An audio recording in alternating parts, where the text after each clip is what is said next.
네, 어떤 분이 이런 고민을 말하셨습니다. 이분이 이제 임신을 하고 있는 만사 임산부인데, 임신부 호르몬 때문인지 목사님 여러 가지 생각과 우울증으로 문득 정말 하나님 계실까? 모세가 홍해를 가르고 예수님이 십자가에 못 박혀 죽으셨다 살아나신 그 말씀을 믿을 수가 없었어요. 너무 괴롭고 힘듭니다. 성경이 믿어지지 않을 때 어떻게 해야 해요? 교환에 보면 그런 분들이 계시죠. 믿고 싶은데 믿어지지가 않는다. 그럼 그런 분들을 만나실 때, 그런 말씀을 들었을 때 어떤 생각을 하셨나요? 저는 그런 생각을 했어요. 저분은 정말 믿고 싶은 걸까? 믿고 싶은데 믿어지지 않는다? 그게 아니라 본인이 믿고 싶지 않은 것은 아닌가? 그런데 곰곰이 생각을 해보니까 믿어지지 않을 수도 있겠구나. 그래서 이렇게 생각을 했습니다. 따라서 믿어지지 않는 게 잘못은 아니다. 그렇지 않을까요, 여러분? 우리가 처음 어떤 사람을 만났을 때 그 사람이 저한테 그렇게 저를 믿어주세요 그렇게 얘기한다 그러면 여러분 어떤 생각을 하세요? 뭘 보고 믿어? 어떤 사람에 대한 믿음이 생기려면 그 사람을 알아야 하고 그리고 경험해야 되죠. 처음에는 굉장히 이렇게 신뢰가 갔던 분인데 경험을 하다 보니까 그 신뢰가 점점 사그라드는 그런 분도 계시고, 처음에는 별로 이렇게 신뢰가 안 갔는데 그분을 경험하면서 그분을 알아가다 보니까 와, 이분은 정말 믿을 만한 분이구나 이렇게 되기도 하지 않습니까? 마찬가지로 하나님에 대한 믿음이 생기려면 일단 하나님을 알아가고 하나님을 경험하면서 정말 그분이 신뢰할 만한 분이라는 것을 알아가는 과정이 필요하겠다. 그래서 믿어지지 않는 게 잘못이다, 잘못은 아니다. 잘못은 아니다. 그리고 오늘 우리가 이제 아브라함을 보게 될 텐데, 아브라함을 보면서 또 깨닫는 게 있어요. 뭐냐면 처음부터 믿음의 영웅인 사람은 없었다라는 거죠. 아브라함은 믿음의 조상으로 불리우지만 과연 아브라함이 처음부터 하나님에 대해서 100% 확신을 갖고 있는 그런 믿음으로 시작했을까? 그런데 오늘 말씀을 보면 그렇지 않다는 것을 알게 됩니다. 하나님께서 아브라함에게 어느 날 나타나셔서 너의 고향과 친척과 아버지의 집을 떠나서 내가 너에게 보여줄 땅으로 가라 그랬어요.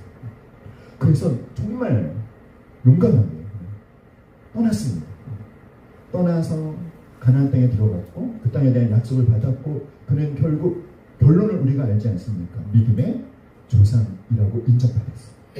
그리고 많은 그리스도인들이 아브라함의 믿음을 본받고 싶어합니다. 그런데 과연 아브라함의 믿음이 처음부터 완벽한 믿음이었을까? 그렇지 않다는 거죠. 창세기 12장 4절 말씀 같이 시작. 이에 아브라함이 여호와의 말씀을 따라갔고 롯도 그와 함께 갔으며 아브라함이 하란을 떠날 때 75세였더라. 자, 아브라함이 하나님의 말씀을 따라가는 명령에 순종을 합니다. 그런데 롯이 그와 함께 갔어요. 이것이 문제가 될까요, 안 될까요? 1절에서 하나님은 분명히 고향을 떠나고 아버지의 집을 떠나고 누구도 친척도 떠나라고 했잖아요. 근데 친척을 안 떠나는 거죠. 조카를 데리고 갑니다. 이 롯이 아브라함 형의 아들인데 형이 죽었지 않았습니까? 그러니까 아브라함도 자기의 자식을 했고, 그리고 롯을 데리고 가면서 언젠가는 내가 이 롯을 나의 아들로 삼아야 되겠다라는 생각을 했을 것 같아요. 하나님께서 아브라함에게 명령하신 건 뭐죠? 고향과 친척과 아버지의 집을 떠나라는 것은 모든 것을 다 버리고 하나님만 믿고 따라오라는 거죠. 그런데 여지를 남겨두는 것입니다. 자, 하나님의 말씀에 온전히 순종하지 않았고 여기서 끝이 아니라 아브라함에게 믿음이 없었다는 또 다른 증거가 있어요. 창세기 12장 5절에 보시면 아브라함이 그의 아내 사레와 조카 롯과 하란에서 모든 소유와 얻은 사람들을 이끌고 가나안 땅으로 가려고 떠나서 마침내 가나안 땅에 들어왔다. 자, 하나님께서 본토 친척 아비 집을 떠나라고 하신 것은 어떤 의미다? 모든 것을 다 버리고 누구만 믿고 하나님만 믿고 따라오라는 거잖아요. 그런데 가나안 땅에 들어갈 때 아브라함이 어떻죠, 여러분? 모든 소유와 얻은 사람을 이끌고, 그러니까 다 버리고 떠나라는 하나님의 말씀에 아브라함은 어떻게 한 거예요? 다 싸들고 가는 겁니다. 믿음의 조상이라는 말이 무색할 정도로 얼마나 믿음이 없는 행동인지. 하나님만을 믿고 하나님만 믿고 다 버리고 떠나지 못해요. 제가 하나님 말씀을 따르지만 그런데 저에게 이 소유도 있어야 되고 이 사람들도 있어야 됩니다. 그래서 우리가 확인하게 되는 것은 한편으로는 좀 안도를 할 수 있는 게 뭐냐면 아브라함도 처음부터 굉장히 믿음이 좋은 그런 사람은 아니었다라는 점에서 여러분 위로가 되지 않습니까? 격려가 되지 않나요? 별로 안 되시나요? 다행인 것 같아요. 아브라함도 시작부터 믿음이 엄청난 사람은 아니었다라는 거예요. 자, 그런데 여러분 이것은 시작이라는 거예요. 이렇게 시작하는 것입니다. 자, 때문에 여러분 어쩌면 우리가 믿음에 실패하는 것은 어쩌면 너무 당연한 것일 수도 있어요. 그런데 중요한 게 뭘까요, 여러분? 중요한 것은 자, 오늘 우리가 이제 창세기 12장에서 아브라함의 아주 그 처절한 믿음에 실패하는 모습을 우리가 보게 될 거예요. 그런데 중요한 것은 무엇이냐면 그런 믿음 없는 아브라함, 믿음에 실패하는 아브라함을 하나님이 미치시지 않으셨다는 것입니다. 그를 끝까지 붙들고 가셨다는 거예요. 그를 포기하지 않으십니다. 끝까지 붙들고 가셨는데 어디까지 붙들고 가셨죠? 믿음의 조상이 될 때까지. 그러니까 우리에게 중요한 것은 나에게 얼마만큼의 믿음이 있느냐, 성경이 어느 정도 믿어지느냐, 그것이 중요한 게 아니에요. 중요한 게 뭐냐면 내가 나의 믿음 없음을 날마다 하나님께 고백한다 할지라도 하나님은 그런 나를 결코 내치지 않으시고 끝까지 믿음의 길로 인도하셔서 마침내 아브라함처럼 믿음의 사람 되게 하신다. 그래서 하나님이 계속해서 우리를 붙들고 계신 그 손을 따라합시다. 뿌리치지 말자. 뿌리치지 않는 것. 그럼 그것이 중요합니다. 중요한 것은 믿음이 부족한 나를 하나님이 내치신다, 안 내치신다? 안 내치신다. 끝까지 믿음의 길로 인도하시는 하나님의 손길을 어떻게 하지 말자? 뿌리치지 말자. 믿습니까, 여러분? 그러니까 모든 말씀이 다 믿어지지 않아도 괜찮아요. 하지만 모든 것이 다 믿어지지 않아도 괜찮지만 정말 우리가 한 가지 정말 믿어야 될 것이 있습니다. 다른 거 믿어지지 않아도 되지만 이것만큼은 확실히 믿어야 할 것 한 가지가 있는데 그것이 무엇이냐면 다 같이 믿음이 시작. 믿음이 부족한 나를 하나님은 반드시 믿음의 사람으로 빚으신다. 믿습니까, 여러분? 다시 한번 시작. 믿음이 부족한 나를 하나님은 반드시 믿음의 사람으로 빚으신다. 아멘. 그래서 아브라함이 마침내 가나안 땅에 들어갔습니다. 그랬더니 자, 12장 7절입니다. 7절 우리 성경에서 한번 읽어볼까요? 시작. 여호와께서 아브라함에게 나타나 이르시되 내가 이 땅을 내 자손에게 주리라 하신지라. 자기에게 나타나신 여호와께 그가 그곳에서 제단을 쌓고 8절 거기서 베델 동쪽 산으로 옮겨 장막을 치니 서쪽은 베델이요 동쪽은 아이라. 그가 그곳에서 여호와께 제단을 쌓고 여호와의 이름을 부르니. 마침내 가나안 땅에 도착했을 때 하나님께서 그에게 가나안 땅에 대한 약속을 주십니다. 이 땅을 내가 너의 후손에게 주리라. 그래서 그 하나님이 주신 말씀을 아멘으로 받고 하나님께 제사를 드려, 예배를 드려. 8절에 그곳에서 여호와께 제단을 쌓고 여호와의 이름을 불러. 그런데 가나안 땅에 들어왔지만 가나안 땅에 정말 살기에 좋은 곳은요 이미 가나안 사람들이 다 차지를 하고 있어요. 그래서 발붙일 곳이 없는 겁니다. 그래서 여러분 9절에 보면 점점 어디로 갔다? 남방으로 옮겼다라는 말이 무슨 말이냐면 변두리로 옮겨갈 수밖에 없었다는 거예요. 왜? 중앙에 좋은 지역은 누가 이미 다 차지하고 있었기 때문에, 가난한 사람들이 차지하고 있었기 때문에 몰려서 변두리로 갈 수밖에 없었다. 그러니까 아브라함과 그의 사람들은 낯선 땅에 와서 엄청 힘든 삶을 살 수밖에 없었겠죠. 여러분, 우리가 하나님의 말씀에 어쨌든 순종하면, 아브라함이 완벽한 믿음은 아니었지만 어쨌든 순종했잖아요. 하나님의 말씀에 순종하면 우리는 어떤 걸 기대하죠? 이제부터 좋은 일만 있을 거야. 그렇죠? 이제부터 꽃길만 갈 것, 이런 기대를 하잖아요. 현실이 그런 게 아닌 거죠. 가나안 땅에 들어왔으면 하나님이 다 뭔가 준비해 주셔서 여기에 정착한, 이런 것이 아니라는 거죠. 고생스럽다는 거예요. 게다가 그런데 또 어떻게 됐어요? 10절에 그 땅에 무엇이 들었다? 기근이 들었는데, 그 기근이 어떤 기근이냐면 아주 심한, 그 땅에 기근이 심한, 하나님이 약속하신 땅에 왔는데 뭔가 그 땅에 정착할 수 있도록 하나님이 도와주시는 것 같지가 않은 거죠. 가로가셨는데 현실은 기근입니다. 사랑하는 여러분, 약속의 땅에도 기근이 올까요? 맞잖아요. 그럼 그때 어떻게 해야 되죠, 여러분?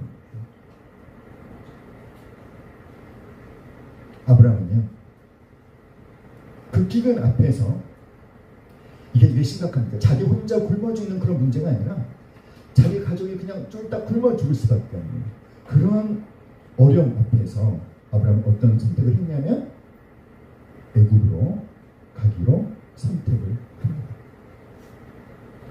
분명히 하나님의 말씀에 순종해서 그 땅에 대한 약속까지 주셨는데, 그런데 왜 이런 어려움을 만나게 된 걸까? 사랑하는 여러분, 아브라함에게 이런 어려움이 닥친, 아브라함이 이런 어려움을 만나게 된 근본적인 원인은 어디에 있습니까? 그가 하나님의 말씀에 믿고 순종하려고 했기 때문에, 내 본토 친척 아비 집을 떠나라는 하나님의 말씀에 순종하면서 그 믿음의 삶을 살기로, 순종하는 삶을 살기로 결정했기 때문에 일어난 일이라는 거죠. 그런 선택을 안 했으면 어쩌면 아브라함한테는 그런 일이 일어나지 않았을 거예요. 사랑하는 여러분, 그런데 그렇게 믿음의 길을 가기로 선택한 사람이 가장 먼저 만나게 되는 것이 무엇인지를 하나님은 아브라함을 통해서 우리에게 말씀해 주시는 것입니다. 보여주시는 것입니다. 하나님의 믿음의 삶을 살기로 결단하고 하나님 말씀에 순종해서 그 길을 떠난 사람에게 가장 먼저 만나게 하시는 것이 바로 무엇이다? 믿음의 시험이라는 것. 하나님께서 아브라함을 복의 근원으로 택하셨습니다. 복의 근원으로 택하셨다는 것은 아브라함을 통해서 이 세상의 모든 사람들에게 하나님을 나의 하나님으로 믿는 그 복을 흘려보내게 하겠다.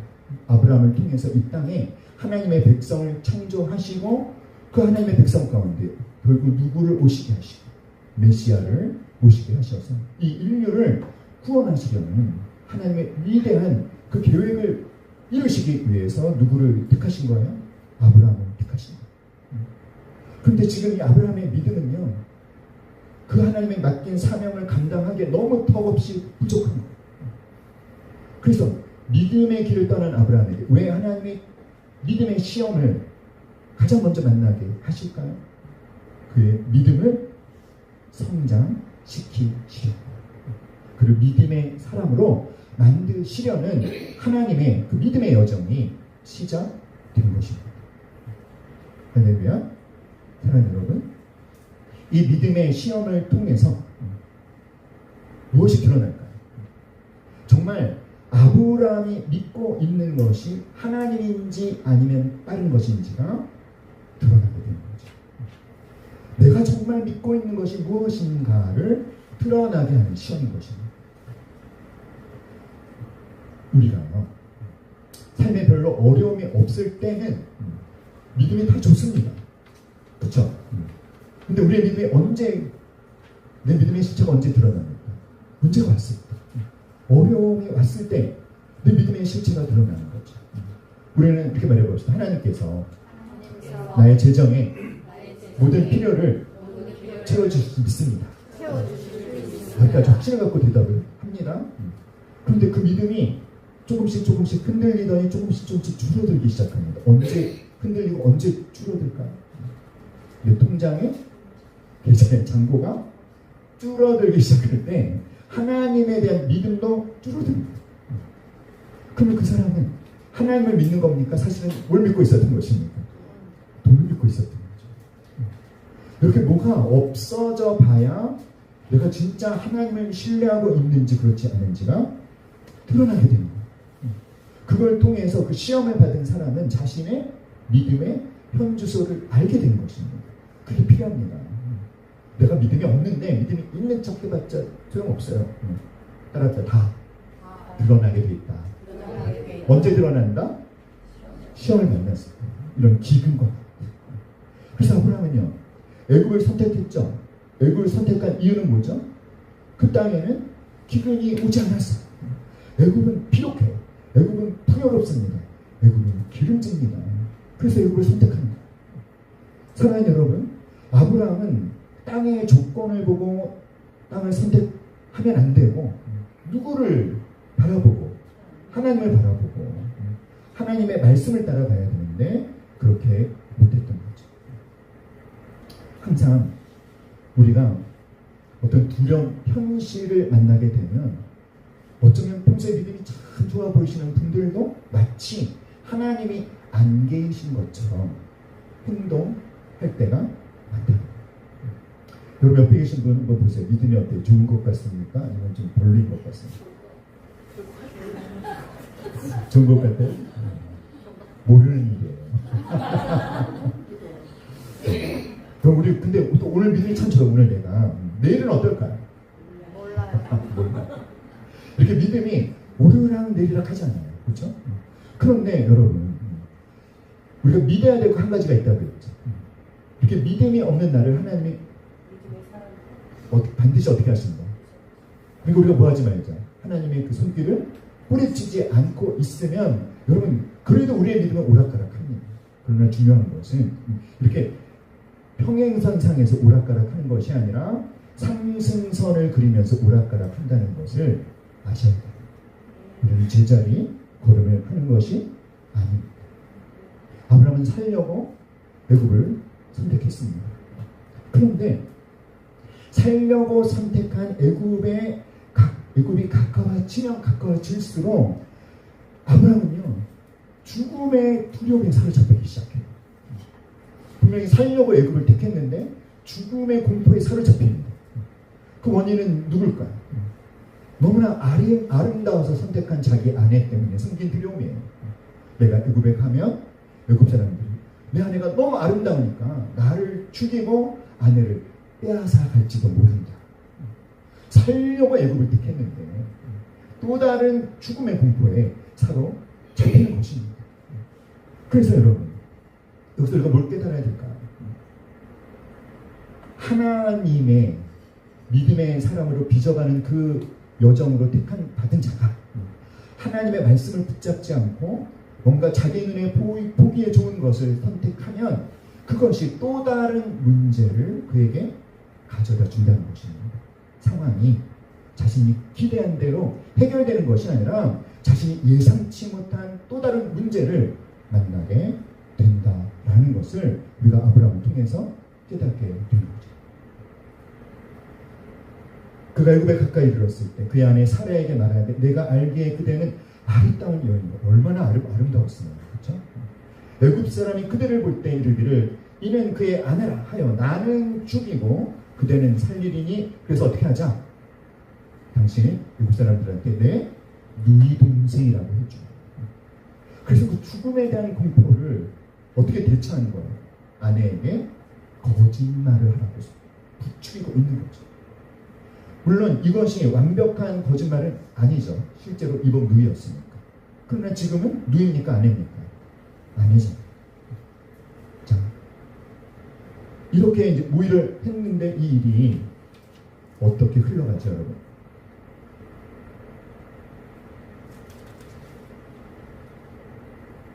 창세기 12장 17절 18절 시작. 여호와께서 아브라함의 아내 사레의 일로 바로와 그 집에 큰 재앙을 내리신지라. 바로가 아브라함을 불러서 이르되 네가 어찌하여 나에게 이렇게 행하였느냐? 네가 어찌하여 그를 내 아내라고 내게 말하지 아니하였느냐? 아브라함이 계획한 거짓말로 일이 어떻게 커지게 됐냐면 애굽 사람의 누군가가 정말 사례를 틈냅니다. 그런데 그 누군가가 누구였냐면 애굽의 최고 권력가 바로 아니었어요. 바로의 마음에 든 거예요. 바로가 데리고 간 겁니다. 바로를 아브라함이 상대할 수 있습니까? 없습니까? 상대할 수 없죠. 데리고 갔을 뿐만 아니라 사례를 데리고 가면서 16절에 보시면은 이에 바로가 그로 말미암아 아브라함을 후대함으로 아브라함이 양과 소와 노비와 암수 나귀와 낙타를 얻었다. 사례를 데려가면서 엄청난 물질을 안겨준 거예요. 그래서 바로가 주는 선물을 아브라함이 받고 나서 여러분 아브라함의 마음이 어땠을 것 같습니다? 신났을까요? 신나한 정도가 아니었을 것 같아요. 일단 사라한테 얼마나 미안했겠습니까? 그렇죠? 그리고 근데 어떻게 할 수가 없잖아요. 도무지 해결할 방법이 없잖아요. 이제라도 밝히면 진짜 죽임 당할 수도 있고. 그렇다고 가만히 있지 않아요. 사례가 진짜 바로에게 바로가 동침이라도 하면. 근데 아브라함에게는 아무 방법이 없는 거죠. 이 많은 물질이 기쁩니까? 하나도 안 기쁜 거죠. 그 물질을 볼 때마다 아브라함 뭘 생각할까요? 자신이 얼마나 초라한지, 얼마나 어리석은 사람인지, 얼마나 자기가 어처구니 없는 짓을 저지른 건지. 하지만 방법이 없는 거예요. 그런데 그때 누가 간섭해 주셨어요? 하나님이 간섭해 주시는 것입니다. 하나님이 어떻게 간섭해 주셨습니까? 바로와 그의 집에 큰 재앙을 내리셨대요. 아니, 지금 벌을 받아야 될 사람은 누구예요, 여러분? 아브라함이지 않습니까? 여러분 이 말씀이 굉장히 이상하지 않아요? 왜 하나님은 약속을 받고도 하나님을 믿지 않고 애굽을 선택하고 거기다가 또 거짓말까지 아내를 내보내는 그런 아주 불신의 행동만 하는 아브라함을 콧구멍 내지 아니하시고 아브라함을 혼내시는 것이 아니라 누구를? 바로를 혼냈다는 거예요. 이해가 됩니까? 왜 이렇게 하시는 거죠, 여러분? 이거 부당한 거 아니에요? 바로가 뭐가 잘못했어요? 바로는 그냥 아브라함이 한 말을 그냥 믿었을 뿐이잖아요. 그렇죠? 바로를 속인 건 아브라함이잖아요. 왜? 하나님께서 잘못한 아브라함을 혼내지 않고 왜 바로를 혼내십니까? 그 이유가 뭐죠? 어떻게 생각하십니까? 사랑하는 여러분, 하나님은 아브라함을 복의 근원으로 택하셨죠. 그러면 아브라함이 가는 곳마다 그곳에 있는 사람들이 하나님의 뭘 받아야 돼요? 복을 받아야 되잖아요. 누구 때문에? 아브라함 때문에.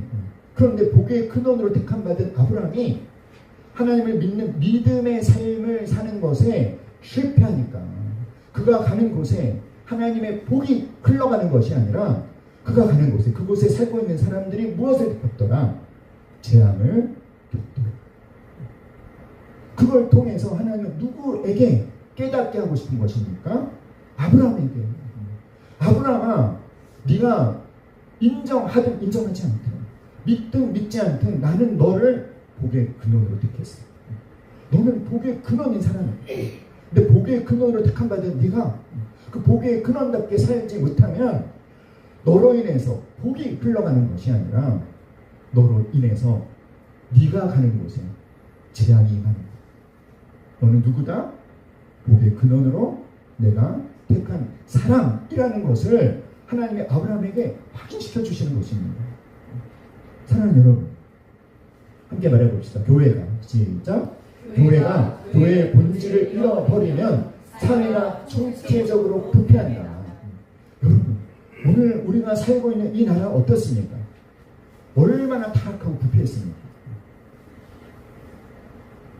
우리는 그리스도인, 대부분 그리스도인들이 그렇게 죄 가운데 하나님 없이 사는 사람들을 바라보면서 어떻게 하죠? 정죄하잖아요. 뭐 저렇게 살면 안 되는데 왜 저러지? 그러잖아요. 왜 우리가 살고 있는 이 나라에 하나님의 복이 풍성하게 임하는 것이 아니라 왜 재앙이 임합니까? 왜죠?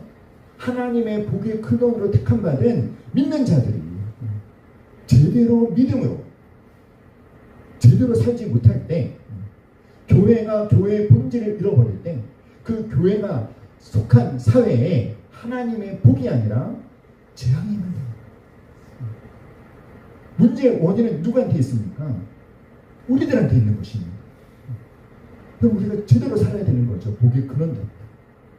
사랑하는 여러분, 오늘날 교회가 세상으로부터 조롱과 비난을 받고 있죠. 그게 우연이 아니라 보세요 여러분, 지금 누가 누구를 비난하고 있죠? 바로가, 하나님 믿지 않는 비신자인 바로가 하나님의 사람 아브라함을 책망하고 있어요.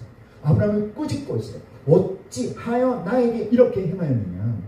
네가 어찌하여 그를 내 아내라고 내게 말하지 아니하였느냐? 신자가 비신자로부터 조롱과 비난과 책망과 꾸중을 받고 있는 이 아브라함이 있을 때 애굽에서 일어난 그 일이 오늘 우리에게서도 일어나고 있는 것 아닌가? 누굴 책임이다? 우리 책임지는 것입니다.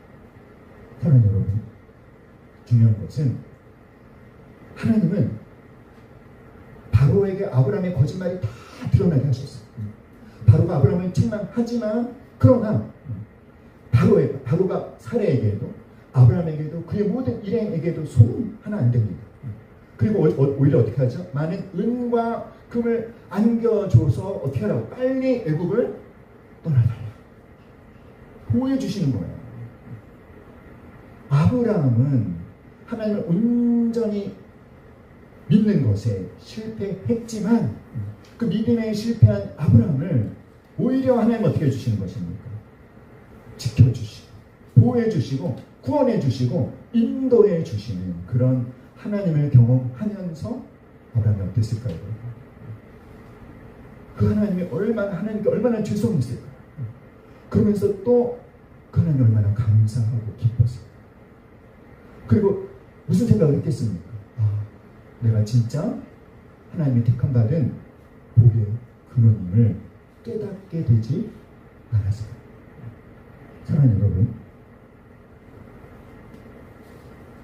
이 창세기 12장은요 믿음의 여정을 처음 시작한 아브라함에게 일어난 첫 번째 사건, 믿음의 실패의 경험.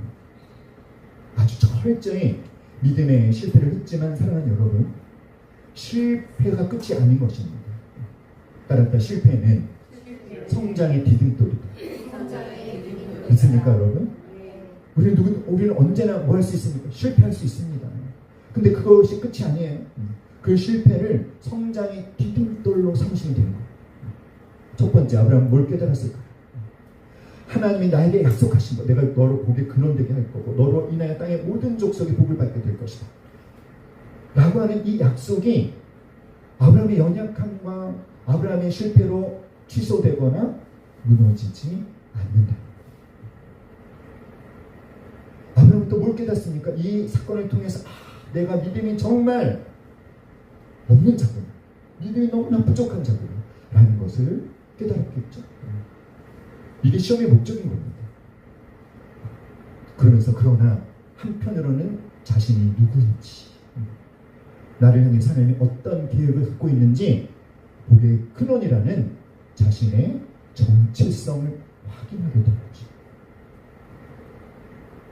하나님은요, 처음부터 완벽한 사람이 아니라 실패했지만 그 실패를 성장의 디딤돌로 삼아서 변화되어가는 사람을 사용하신다라는 것을 우리가 깨닫게 되는 거죠. 아멘. 하나님은 어떤 사람이 아니라 완벽한 사람이 아니라 실패하지만 그러나 하나님의 손길을 계속 붙잡고 있어서 어떻게 되어져가는, 변화되어져가는 사람을 사용하신다. 그러므로 여러분, 하나님의 손길을 뿌리치지 않으실 수 있기를 간절히 기도합니다. 자, 그래서 아브라함은 다시 가나안 땅으로 들어왔어요. 그 가나안 땅으로 들어와서 제일 먼저 뭘 했을까요? 우리 4절, 창세기 13장 4절 읽어볼까요? 시작. 그가 처음으로 제단을 쌓은 곳이라 그가 거기서 여호와의 이름을 불렀더라. 뭘 했어요? 그가 처음 제단을 쌓던 곳에 와서 다시 하나님의 이름을 불렀습니다. 하나님을 예배한 거죠. 이게 어떤 의미일까요? 하나님, 제가 철저히 실패했지만 그런 나를 포기하지 아니하시고 나를 붙잡아 주시고 나를 지켜주시고 구원해 주신 하나님, 하나님 감사합니다 하면서 뭘 했다? 제사를 드렸다는 거죠. 예배를 드렸어요.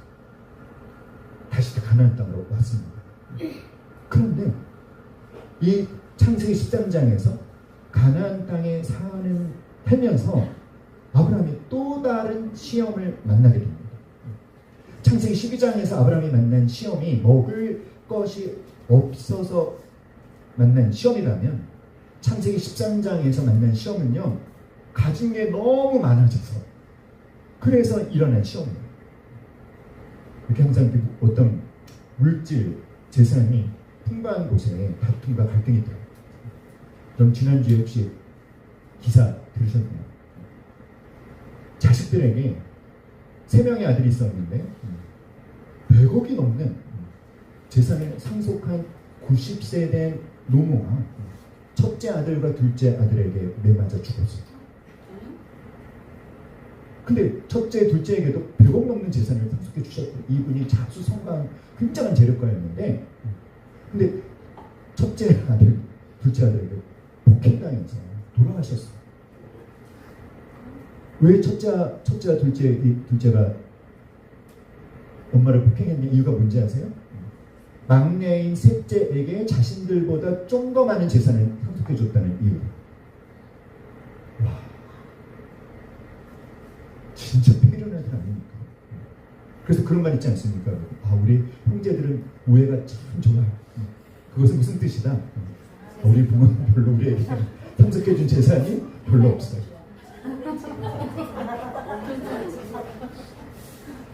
여러분, 형제 우애가 좋습니까? 어떻습니까?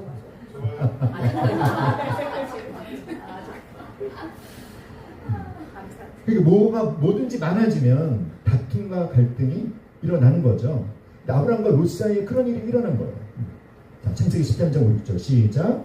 롯도 양과 소와 장막이 있으므로 그 땅에 그들이 동거하기에 넉넉하지 못하였으니 이는 그들의 소유가 많아서 동거할 수 없었다. 그러니까 목축을 해야 되는데 목축을 할 수 있는 땅은 제한되어 있고 물이 또 필요한데 얻을 수 있는 물도 제한되어 있으니까 결국 어떻게 됐을까? 아브라함의 가축의 목자와 롯의 가축의 목자가 서로 다퉜다는 거죠. 함께 거기서 더 이상 동거할 수 없게 되었다. 여러분, 이게 그냥 다툼이 아니라 어쩌면 아브라함 집안과 롯 집안의 전쟁이 일어날지도 모르는 그런 심각한 위기가 발생합니다. 그런데 우리가 창세기 13장 7절에서 주목해야 되는 표현이 뭐냐면, 그런데 그 땅에 누구도 거주했다. 가나안 사람과 브리스 사람도 거주했다. 이게 뭘 말하고 있는 건지 아세요? 자, 아브라함과 롯은 하나님을 믿는, 요즘식으로 말하면 신자입니다. 신자. 그리스도인입니다. 그렇죠? 그런데 가나안 사람과 브리스 사람은 비신자들이라는 거예요. 하나님을 믿지 않는 사람들이라는 것입니다. 사랑하는 여러분, 오늘날에 하나님을 믿지 않는 비신자들이 그리스도인들에 대해서, 교회에 대해서 무관심한 것처럼 보이지만 여러분 절대로 그렇죠. 무관심한 것 같죠? 그런데 교회 안에 뭔 일만 일어나 보세요. 얼마나 입방아치 씁니까? 유심히 보고 있다는 것입니다. 아브라함과 롯, 하나님을 믿는 믿음의 백성들 가운데 뭔가 심각한 갈등이 일어났는데 그 땅에 누구도 있더라? 비신자들도 있더라. 그 비신자들이 주목한다는 것입니다. 과연 아브라함은 이 상황을 어떻게 해결할지. 그래서 만약에 싸움이라도 일어나면 뭐 하겠어요? 믿어봤자 말짱 헛짓이네. 믿는 사람들이 저 모양이에요? 라고 하지 않겠습니까? 그러니까 이것이 아브라함에게 또 다른 시험인 거예요. 이 위기의 상황에서 과연 아브라함은 어떤 선택과 결정을 할 것이냐. 그런데 13장에서 우리는 이 아브라함이 12장에서하고는 너무나 다르게 믿음이 성장한, 믿음이 성숙한, 그래서 너무 성숙한 결정을 하는 아브라함의 모습을 보게 됩니다. 어떤 선택을 했을까요? 자기의 권리를 내려놓는 거예요. 이렇게 말하지 않았습니까? 아브라함이 롯에게 이르되 우리는 한 친족이니 나나 너나 내 목자나 네 목자나 서로 다투게 하지 말자. 다툼을 피합니다. 화평을 택합니다. 네 앞에 온 땅이 있지 않냐냐. 나를 떠나가라. 네가 좌하면 나는 우하고 네가 우하면 나는 좌하리라. 땅을 선택할 기회를 롯에게 양보를 하잖아요. 여러분, 화평이 이루어지려면 반드시 필요한 게 양보랍니다. 아브라함은 다툼과 갈등이 아니라 무엇을 화평을 택했고, 화평을 위해서 자, 나이로 보나 관계로 보나 지위로 보나 얼마든지 누가 먼저 권리를 행사할 수 있는데 아브라함. 근데 그 기득권을 온전히 포기한 거예요. 그리고 그 선택권을 롯에게 주는 겁니다. 너무나 성숙한 아브라함의 모습이지 않습니까, 여러분? 창세기 12장에서 자기 살려고 아내를 누이라 속였던 그 믿음 없는 행동을 했던 아브라함의 모습과 비교해보면 따라합시다. 우아달이 뭡니까? 우리 아브라함이 달라졌어요. 달라졌어, 안 달라졌어요? 너무나 달라졌잖아요. 어떻게 이렇게 달라질 수 있을까? 그렇죠? 12장에서 그렇게 처절히 믿음에 실패했던 자가 어쩜 이렇게 성숙해질 수 있을까? 너무 신기하고 놀랍지 않습니까?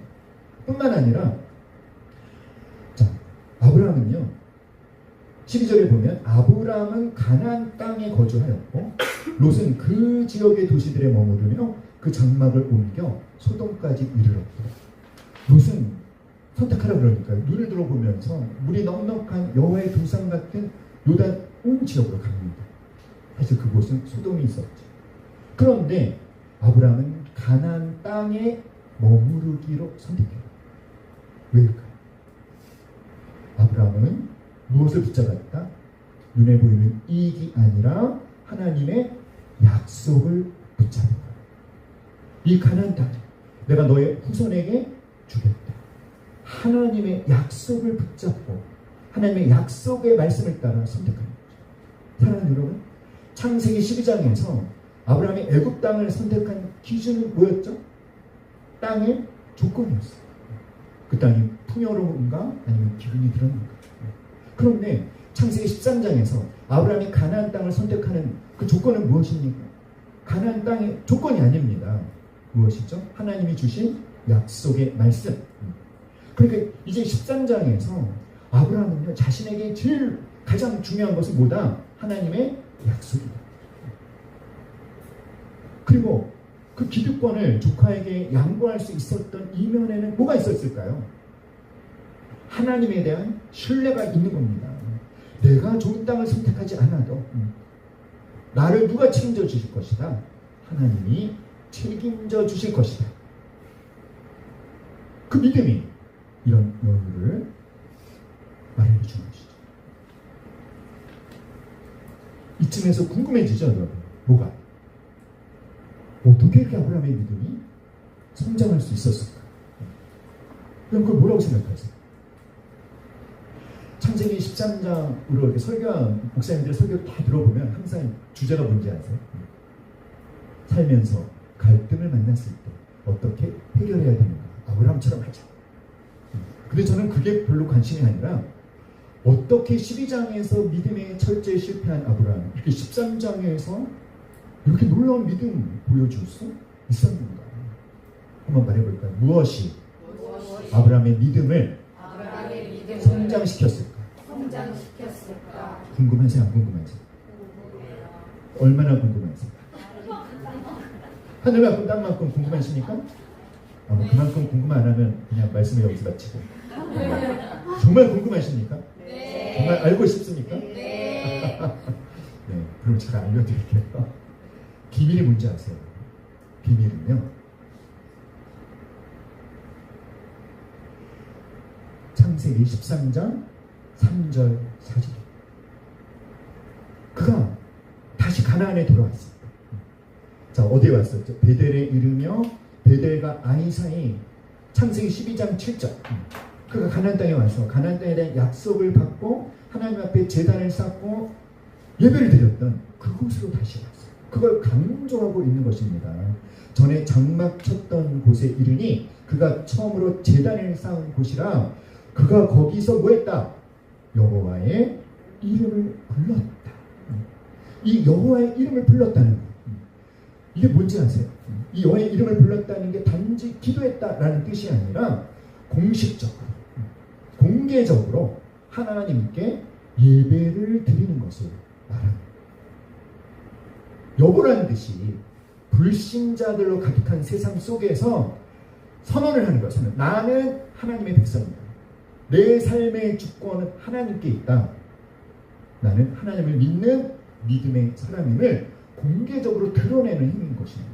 단지 예배를 드린다는 것이 이렇게 주일날 모여서 예배 이런 것이 아니라 삶의 현장 가운데 내가 믿는 사람이라는 것을, 나의 정체성을 공식적으로 드러내는 거예요. 자, 여러분, 이 여호와의 이름을 부르는 것이 언제 누구 때부터 시작됐을까요? 에노스 때부터.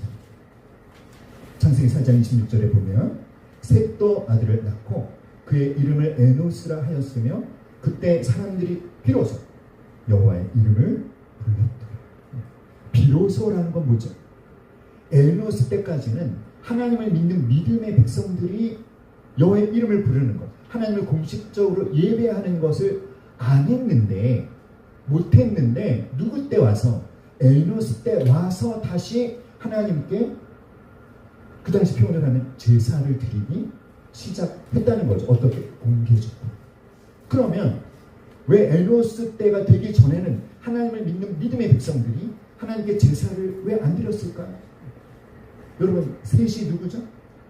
셋은 아벨 대신에 하나님이 아담에게 주신 아들이죠. 이 셋의 아들이 에노스죠. 아벨이 누구한테 죽임당했죠? 가인에게. 왜 가인이 아벨을 죽였습니까? 자기가 드린 제사는 하나님이 안 받으시고 아벨이 드린 제사만 받았잖아요. 그러니까 아벨은 어떤 이유 때문에 죽임당한 거예요? 하나님이 기쁘게 받으시는 제사를 드렸다는 이유로 살해를 당한 겁니다. 아벨이 어떤 제사를 드렸죠? 짐승을 잡아서 피해 제사를 드렸어요. 피해 제사는 뭡니까? 이 피해 제사를 통해서 하나님이 우리의 죄를 용서해 주기 원하는 그 믿음의 고백이 담겨있는 피해 제사를 드렸더니 어떻게 되더라? 죽임당하더라. 그 가인은 여전히 버젓이 살아있고 그 가인의 후손들은 더 번창해 가고, 그러니까 하나님을 믿는 이 믿음의 계열의 하나님의 백성들이 두려운 거예요. 우리도 아벨처럼 피해 제사를 드리면 어떻게 될지 몰라. 가인에게, 그 가인의 후손들에게 살해당할지도 모른다는 거죠. 그래서 어떻게 했다? 드리지 못했다는 거예요. 누구 때까지? 에노스 때까지. 그런데 에노스 때 용기를 내고 죽으면 죽으리라는 각오로 다시 아벨이 드렸던 그 피해 제사, 그 믿음의 제사를 다시 드리기 시작했다는 거죠. 여러분, 에노스 때 하나님의 백성들이 그 믿음의 제사를 다시 드리기 시작했을 때 그 시대의 상황은 어땠을까요? 하나님 없이 사는 가인 계열의 이 가인의 후손들이 하나님 없는 세속적인 문화를 아주 강력하게 번영시키고 있습니다. 그 시대의 사람들은 하나님을 경외하기보다는 자신의 힘과 자신의 성취와 자신의 권력을 자랑하고 뽐내고, 그래서 하나님을 배반하고 하나님 없이 사는 그런 문화를 아주 강력하게 발전시켜 나가고 있을 그때 하나님의 믿음의 사람들이 어떤 선택을 하기 시작했다? 살해당할지도 모른다는 그런 위험을 무릅쓰고 나는 누구다? 우리는 누구다? 우리는 하나님의 백성이다. 우리는 하나님의 주권을 믿는다. 라는 자신들의 정체성을 공개적으로 드러냈다는 것. 그래서 에노스 때 여호와의 이름을 불렀다는 것을 어떻게 해석하냐면 신앙, 저항, 운동을 벌였다. 이렇게 해석합니다. 굉장한 용기를 낸 거죠. 에노스라고 하는 이 이름 자체가 우리한테 너무나 중요한 메시지를 던져주고 있어요. 사랑하는 여러분, 셋이 아들을 낳고 그 이름을 에노스라고 지었는데 이 에노스가 어떤 뜻이냐면 연약한 존재, 죽을 수밖에 없는 유한한 존재. 여러분, 셋이 아들을 낳고 에노스라고 이름을 지었다는 것은 이것은 뭐다? 셋의 신앙 고백인 거예요. 셋은 자신이 어떤 존재이며 유한한 존재이며 죽을 수밖에 없는 그런 연약하고 유한한 존재임을 깨달았어요. 그래서 그는 어떤 결단을 했습니까? 우리는 약하고 덧없는 존재이니 하나님을 의지할 수밖에 없는 그런 사람들입니다. 고백하며 죽을지라도 우리는 뭐 하겠다? 하나님을 예배하겠다. 용기를 냈다는 것입니다. 사랑하는 여러분, 우리가 나의 연약함을 깨닫는 것이 은혜인 것 같아요. 그렇지 않습니까, 여러분? 사람이 자기 자신이 아무것도 부족한 것이 없고 나는 참 강하다라고 생각하면 하나님을 찾습니까? 안 찾습니까? 안 찾아요. 그런데 내가 참 연약하구나, 도무지 나 혼자서는 살 수 없는 존재구나 라는 것을 깨달을 때, 사실 그게 인간의 본질이죠. 그 본질을 깨달은 거죠. 누가? 셋. 그리고 그 시대 하나님의 백성들이. 그러니까 이것은 뭐죠? 그들에게, 그 시대 하나님의 백성들에게 놀라운 영적 각성이 일어날 거예요. 그래서 우리 뭐 하자? 가인의 후손들에게 죽임당할지라도 우리 뭐 하자? 하나님을 예배하자. 바로 그런 의미의 여호와의 이름을 부르는 것을 이제 다시 누가 그 바톤을 이어받았다? 아브라함. 놀라운 것입니다. 굉장히 의미 있는 행동인 거예요. 그 하나님 없는, 하나님 없이 사는 사람들로 가득한 가나안 땅에서 나는 누구다? 나는 하나님을 믿는 하나님의 백성임을 드러내는 것입니다. 사랑하는 여러분, 하나님을 예배하는, 하나님을 예배한다는 것은 단지 주일 예배만 드리는 그런 것이 아니라 사실은 우리 일상생활 속에서 우리가 하나님을 예배해야 되겠죠. 여러분, 우리 조이가 강조하는 것 중에 뭐가 있죠? 정말 우리 모든 조이 훈련을 수료하신 분들이 그분들의 삶 가운데 온전히 정착하기를 바라는 거룩한 습관, 무엇입니까? 경건의 시간입니다. 그 경건의 시간이 뭐죠? 내가 개인적으로 하나님을 예배하는 거죠. 줄 예배를 드리는 것도 여러분 어떤 의미인지 아세요? 줄 예배를 드리는 것도 믿음의 사람들에게만 있는 거룩한 삶의 방식입니다. 주일은 구별하여 하나님을 위하여 사용하겠다 이렇게 결단하는 거잖아요. 할렐루야.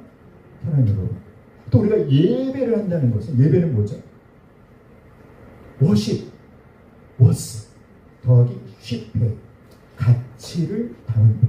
어떤 배가 있는데 그 배에 가치를 실어드린다. 이게 예배입니다. 무슨 말이죠? 예배라는 것은 당신이야말로 모든 가장 최고의 가치를 지닌 분이십니다. 그러니까 예배받게 합당하신 분은 누구예요? 하나님.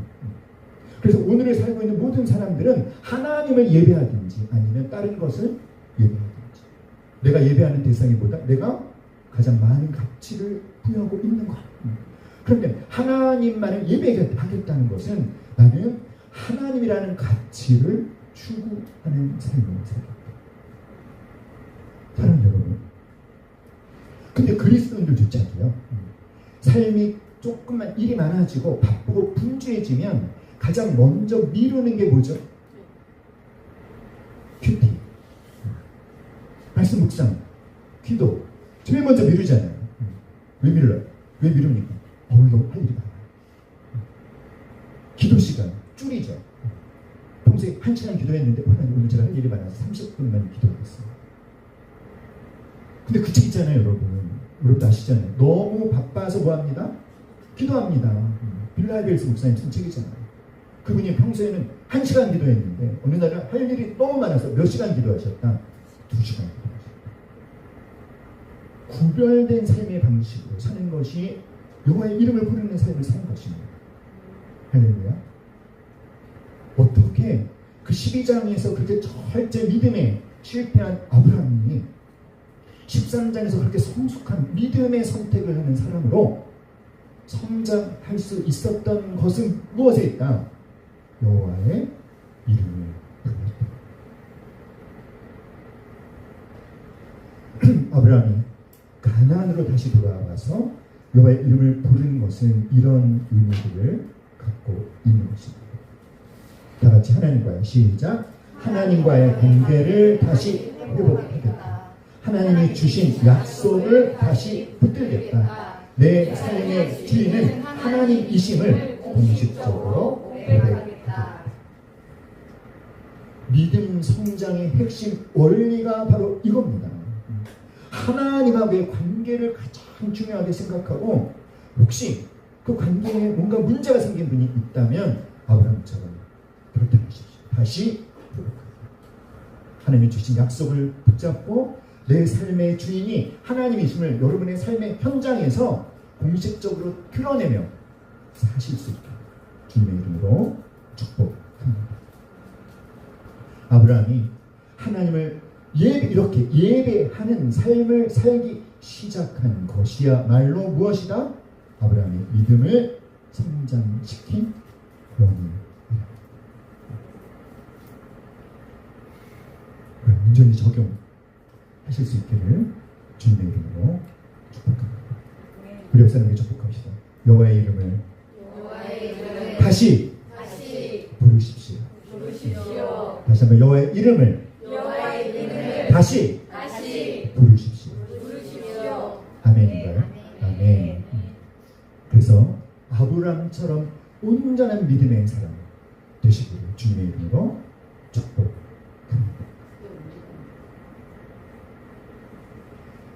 끝난 줄 알았죠? 자, 14절로 17절 한번 읽어볼까요? 다 같이 시작. 롯이 14절로 17절 시작. 롯이 아브라함을 떠난 후에 여호와께서 아브라함에게 이르시되 너는 눈을 들어 너 있는 곳에서 북쪽과 남쪽 그리고 동쪽과 서쪽을 바라보라. 보이는 땅을 내가 너와 내 자손에게 주리니 영원히 이르리라. 내가 내 자손이 땅의 티끌 같게 하리니 사람이 땅의 티끌을 능히 셀 수 있을진데 내 자손도 세리라. 너는 일어나 그 땅을 종과 힘으로 두루 다녀보라. 내가 그것을 내게 주리라. 아브라함이 참으로 성숙한 믿음의 선택을 하니까요. 하나님께서 창세기 12장에서 내가 이 가나안 땅을 너의 후손에게 주겠다. 근데 사실은 좀 막연했어요. 그런데 그 약속을 다시 한번 구체적으로 만들어서 아브라함에게 주시는 거예요. 막연한 가나안 땅이 이제 아브라함의 눈에 보이는 땅이 되게 하십니다. 하나님이 나에게 주신 약속이 그저 막연했었는데 이제는 그것이 더 분명하게 눈에 들어오기 시작하는 거예요. 진짜 아브라함의 비전이 되는 거죠. 자, 너는 눈을 들어 너 있는 곳에서 북쪽, 남쪽, 동쪽, 서쪽을 보라. 보이는 땅을 내가 너와 내 자손에게 주리니 영원히 이르리라. 그리고 땅뿐만 아니라 이제 후손에 대한 약속을 주시는 거죠. 내가 네 자손의 땅의 티끌 같게 하리니 사람이 땅의 티끌을 능히 셀 수 있을진데 네 자손도 세리라. 그러면서 아예 뭘 시키십니까? 일어나서 다녀보래요. 종각해보래요. 그리고 주시겠다는 겁니다. 막연했던 하나님의 약속이 온전히 나의 약속으로 현실화되는 축복을 하나님이 주시는 거죠. 성숙한 믿음의 선택을 하는 아브라함에게 하나님이 주신 축복입니다. 그러자 여러분 18절 시작. 이에 아브라함이 장막을 옮겨 헤브론에 있는 마므레 상수리 숲풀에 이르러 거주하며 거기서 여호와를 위하여 제단을. 하나님이 다시 이 약속을 갱신해 주시니까 어떻게 반응해요? 또 예배를 드려요. 정말 아브라함의 중심에는 뭐가 있으면 예배가 있음을 다시 한번 깨닫습니다. 사랑하는 여러분, 자기 권리를 포기할 수 있었던 것, 하나님의 약속의 말씀을 붙잡을 수 있었던 것은 아브라함이 하나님을 온전히 신뢰하고 자신의 미래를 하나님께 내어 맡기니까. 그렇게 주님을 의지할 때 그 약속의 말씀이 이제 온전히 나의 약속으로 믿어지기 시작하면서 진짜 내 비전이 되게 되는 것입니다. 그 예가 저 여러분에게 임하게 주님의 이름으로 축복합니다. 다 같이 주님만 의지할 때야. 시작. 주님만 의지할 때에야 약속의 말씀이 100% 믿어지게 된다. 아멘.